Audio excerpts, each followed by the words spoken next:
السلام عليكم محمد كيفك؟ For Reem Sultan, calls like this are everything. الله يحميكم. دير بالك على حالك. Connecting her, however briefly, to her loved ones in Gaza. كيف الوضع؟ احكي لي كيف الوضع؟ والله الوضع يعني مش سهل. منقفل بي كل مكان يعني. How are you feeling after that call and hearing everything he told you? Distraught. Very distraught.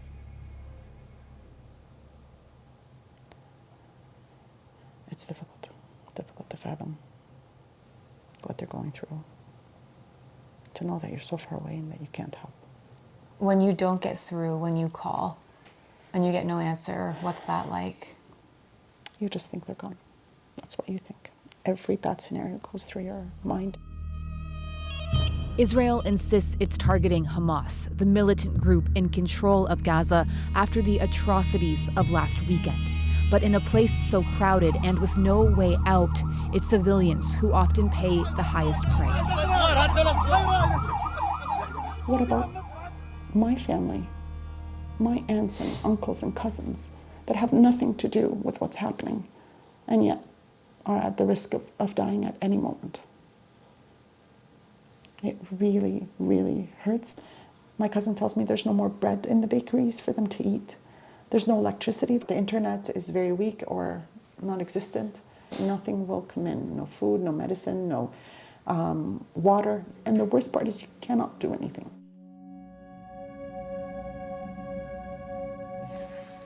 This is us sitting in the house, just drinking tea in an evening. This is my aunt, my cousins, and then other members of our family.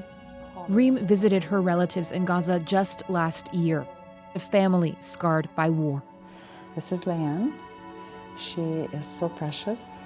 Leanne's grandfather, Reem's uncle, she says, was killed in an airstrike in a previous wave of violence between Israel and Hamas. Reem fears what could happen next.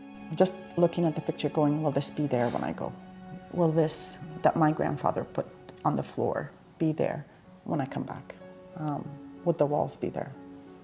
Would this tree that I grew up smelling the jasmine on be there? That's what goes through your mind. When you think about the next few days, speculation about a possible ground invasion, how do you deal with that? I don't think about it. I refuse to think about it. I can't take any more. When she's not at work, Reem is glued to the news, and sleep can be impossible. Even when I do sleep, I'm constantly waking up and checking my phone. Constantly waking up and checking my phone. It's very difficult. Every human being deserves a chance to live in peace. Do you really see a future where there is a lasting peace? I do have that hope. Because at the end of the day, humans want peace. Israelis want peace. Palestinians want peace.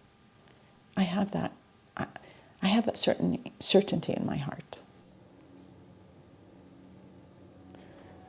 That's what Reem has prayed for every day, and never more so than right now.